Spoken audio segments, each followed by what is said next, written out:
Hello, I'm Caffrey and welcome to a new thing I'm going to try out called Journey to the Centre of a Bargain Bin. In this series, if it goes on for long enough to be considered that, we'll delve into a large collection I've come across of badly preserved VHS tapes, all with the most random titles you could think of. Oh, you got the VHS. In each video, if there is more than one, I will randomly roll the metaphorical dice and choose a completely random film with the only rule being it has to have a low rating. This is for the simple reason that if there is one thing I know about the internet, everyone on it are sadists and will derive great pleasure from watching me suffer through these. So without further ado, So without further hesitation, let's roll the dice. 352, the Rollerblade 7, 1.9 stars on Letterboxd. I am already regretting this. The film starts off with a warning about unauthorized displaying the film, which I promptly decided to immediately ignore. It then has not one, but two title screens that says the movie is called Missing in Action, which is worrying to me, because if VHS doesn't even want to be involved with the movie, what hope do I have? The film opens up with this person who looks like she's walked off the set of Baywatch and then it accidentally fell into a shredder. She is approached by this guy who looks like he lives at using only Mountain Dew and Doritos as sustenance. He flirts with her a bit, and then says some nonsense about the wheel zone. It's at this point the actress looks confused to the point where I started questioning if she even knew she was in a film. He then says that there is so much danger, which again the actress looks completely confused about. After a few moments he says it again. Then a few moments more he says it again. So much danger. That wasn't me editing it that way, that's just how it is. Whilst this is all happening, the actress is looking like she cannot remember her lines, which it turns out is kinda true, because apparently this film was produced by Scott Shaw, who is a filmmaker that is known for making films without using a screenplay. He calls this Zen filmmaking, I call it bullshit.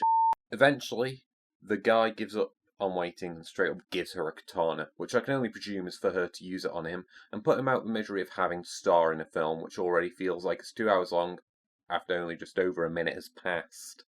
The next scene includes two people giving some exposition. I presume it's important, but I can't tell because it sounds like they recorded this inside a helicopter. From the master. As far as I can tell, at this moment in time, this guy, he's the big bad. This other guy, he's the big bad, but not as big as the other big bad. They want to go outside the wheel zone and kidnap some psychic named Sparrow. After this whole exchange, the big bad is asked by the not as big but still big bad, we will now call Beard Guy, what would happen if they resist. I like this part because the big bad, who we will now call Douglas, looks like he was not expecting this question, in the slightest. Which of course, since it's a Scott Shaw film, is probably exactly the case. After this exchange, Beard Guy walks off and Douglas caresses a random woman sitting next to him. Again, this isn't scripted and that makes this incredibly creepy. She looks like she'd rather run headfirst into the same shredder the other one ran into than stay here. After this, honestly I'm not sure how to describe this. At first it looks like some KKK robes, but then I notice there's like a really tiny hole cut out for her face. I don't know. Genuinely don't know how to explain it. She meets up with Mountain Dew Guy and complains about her vision, which I feel could be fixed simply by removing sunglasses, but I digress. The overall gist is that something evil this way comes. Then she's kidnapped in a scene which I feel is meant to be the opening credits because it's all these disjointed shots of people travelling whilst music plays in the background, but there are no credits rolling. So I'm not sure once again, which seems to be a theme throughout the movie of you watching it and just not being sure. After this non-credits, this new guy, who will now call Mountain Dew 2, visits the OG Mountain Dew and asks why he's been summoned. Hang on.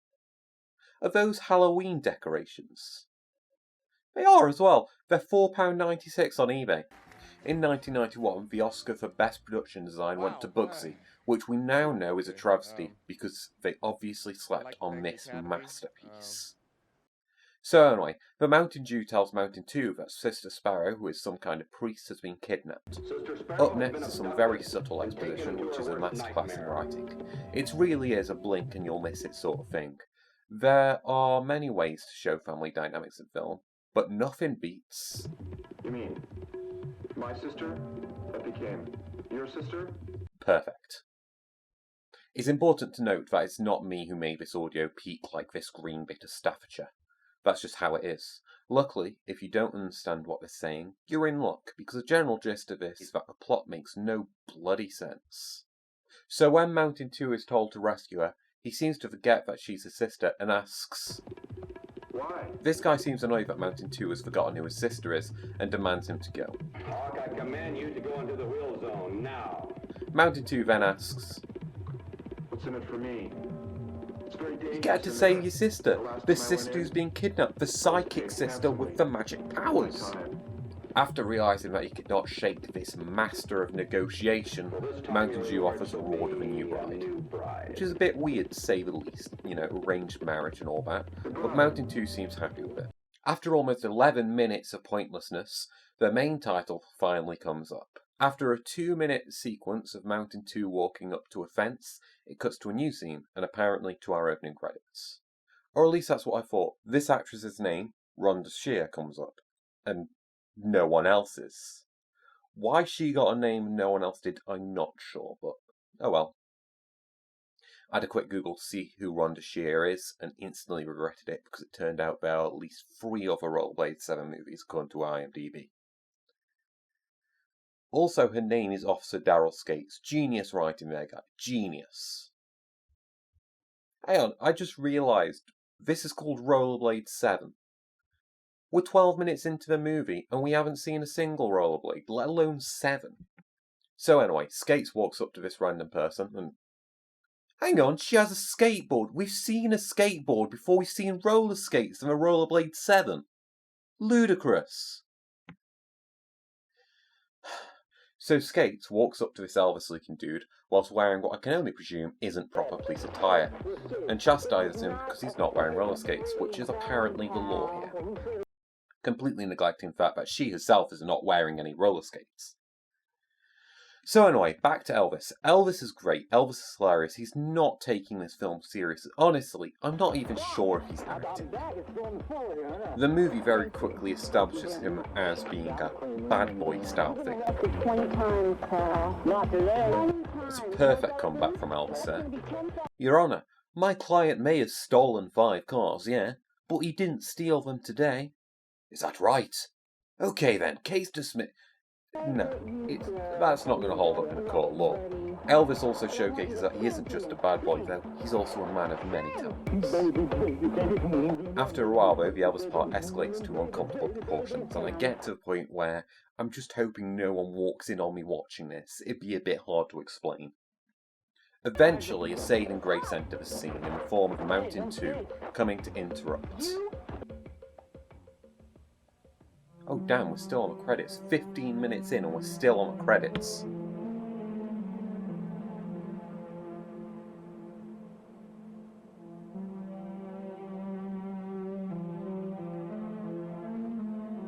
And now we're back on Skates. That wasn't me quickly cutting from one scene to another, that's just what happens in film.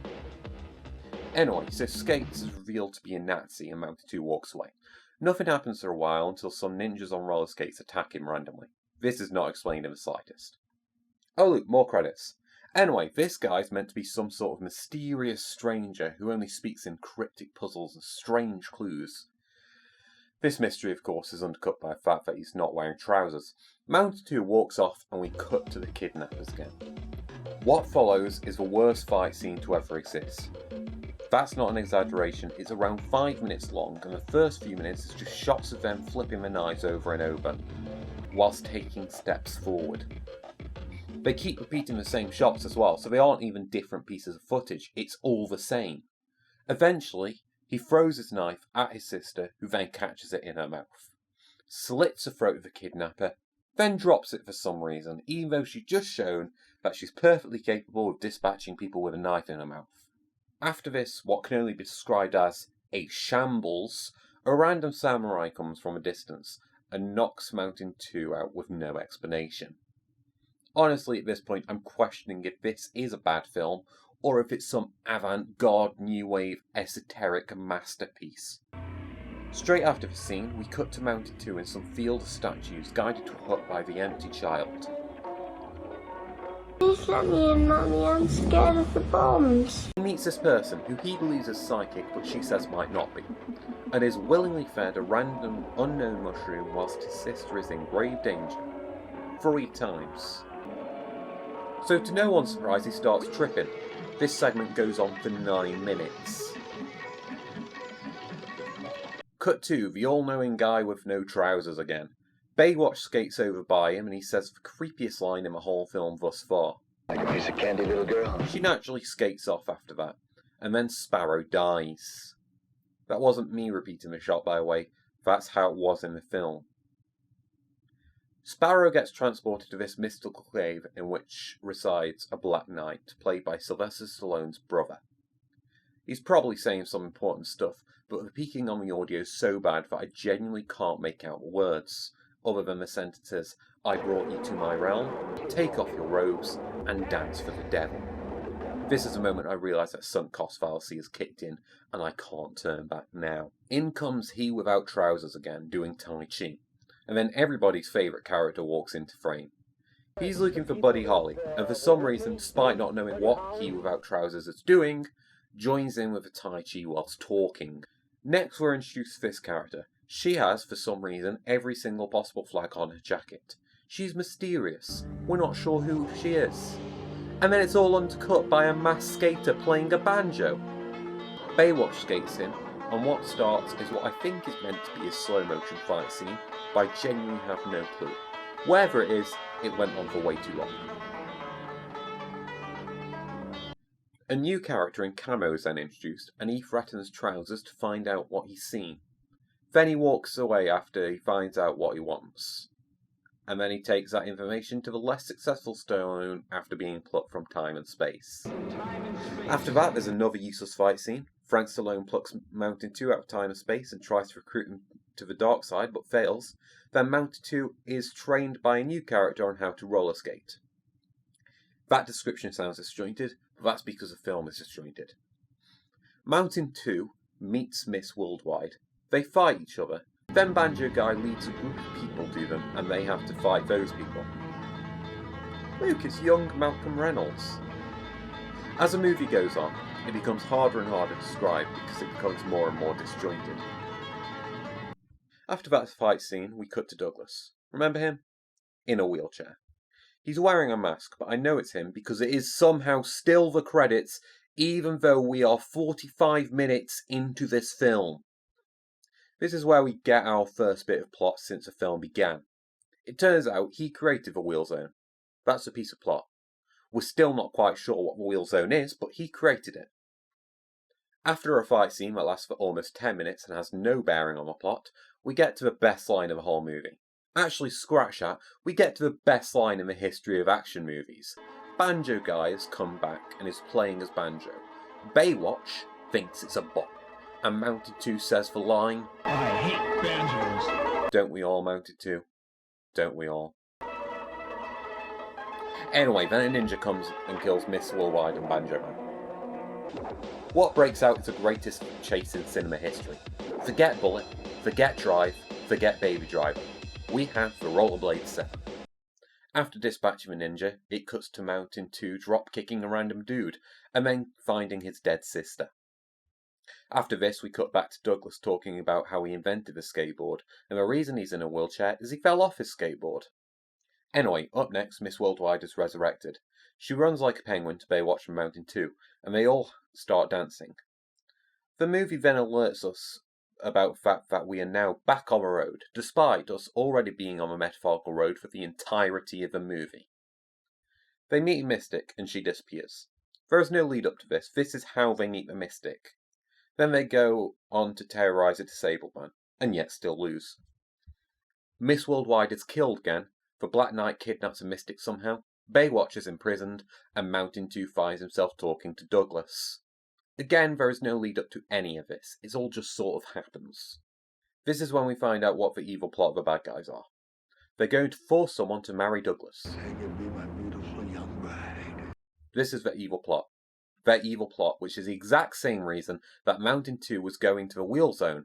Mountain 2's reward is the same as Douglas's evil plot. Anyway, after Mountain 2 is thrown into a cell with Baywatch, Mountain Dew, the first one, uses his magic powers to put himself into the same cave that Thalia Balboa is in. As this is happening, all of the previous bad guys are about to execute Baywatch and Mountain 2. I'm showing that part in slow motion because it's constantly flashing and I don't want to give anyone a seizure. But Mountain Dew waves his hands to kill the knight and therefore kill all the evil in the world apparently. Which I feel like would have been a useful thing to do at the very start of the movie as soon as he heard Sparrow knew she was about to be kidnapped. But oh well! Baywatch and Mountain 2 walk off and get married. This is when it's revealed that Mountain 2's second name is literally Goodman. Hawk Goodman. Before they leave, Mountain Dew the first gives them a gift, a katana. Mountain Dew tells them both that it still has a lot of killing to do, before he tells them to go in peace. I'm not sure how this would work, but I didn't write the script. Granted, no one wrote the script. After this, they ride off into the sunset before they pull on Her Majesty's Secret Service and the remaining bad guys kill the newlywed couple. And thankfully, that's the end. I rate this movie P, for pointless, plotless, please kill me. I watched this 3 times. This director has 6 Rollerblade movies set in the apocalypse. There's one called I Like to Hurt People. I think that's a confession. I'd actually like to say that song at the end is actually the best part of the film. It's formed by someone called Poor Freddy, and if that's not poetic irony, I don't know what is. Hang on a second. Did that song just say...